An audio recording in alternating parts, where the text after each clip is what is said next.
Kalau kita mau konsisten dengan logika konstitusionalisme, dia membahayakan negara. Ya saya senang ini forum MBG ini ya Pak. MBG artinya makar bergizi gratis.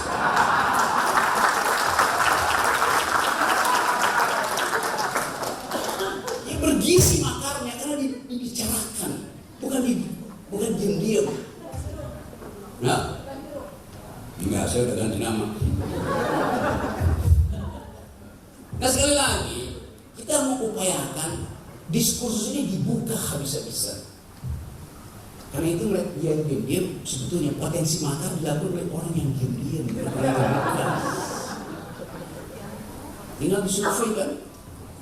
Jadi bagus betul UIN mengambil isu ini untuk dibuka sebagai percakapan akademis. Tapi kita nggak perlu menuntut kebebasan akademis.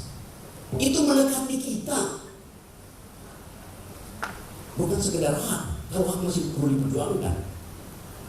Dia built in ketika kita menyebutkan I am an intellectual, I am academician. Ya udah selesai. Hak bukan.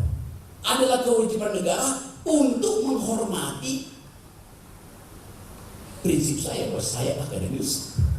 Maka saya bebas berbicara. Ya pasti dengan sendirinya menyebut akademis saya bebas berbicara.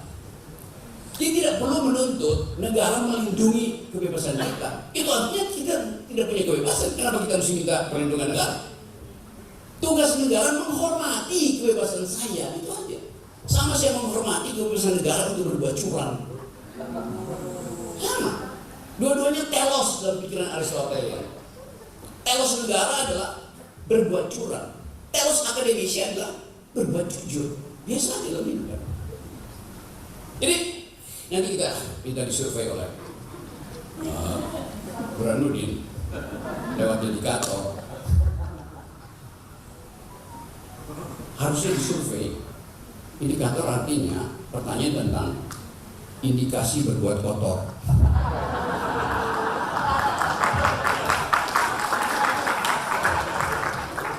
Itu yang mesti kita tahu, siapa yang punya indikasi berbuat kotor. Minta survei pada indikator. Jadi teman-teman, kita tahu bahwa ada kegelisahan yang dipupuk oleh fakta-fakta. Yang kalau kita pakai rumus sosiologi, mestinya udah ada revolusi bahkan tuh. Semua variabel sosiologi tersedia kok. Hanya ada satu masalah, yaitu kepura-puraan kesopan santunan masyarakat. Pura-pura semua. Itu separuh dari kabinet itu. Setiap hari WA gue, gimana keadaan lo? Kenapa lo gak ngomong? Tidak bisa kita ngomong dong. Jadi kita bisa tanggap kegelisahan itu pertama-tama ada di dalam rejim kabinet Prabowo. Yang saya itu mungkin dalam 8 jam ke depan akan ada pergantian kabinet. Saya ingin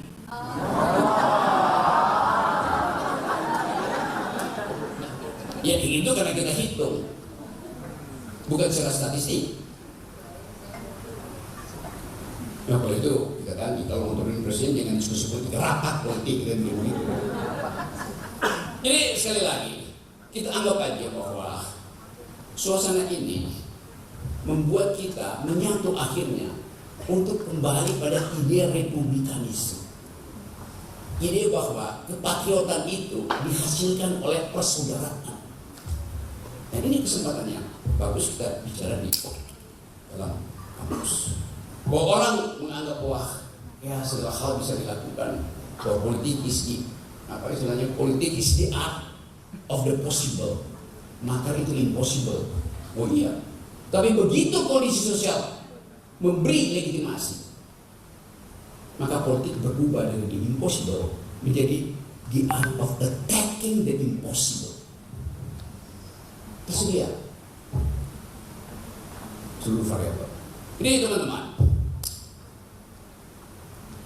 ada gejala hari-hari ini bahwa mereka yang panik pergi memakai hukum yang tidak mereka mengerti. Jadi kepanikan itu kembarannya adalah kedunguan.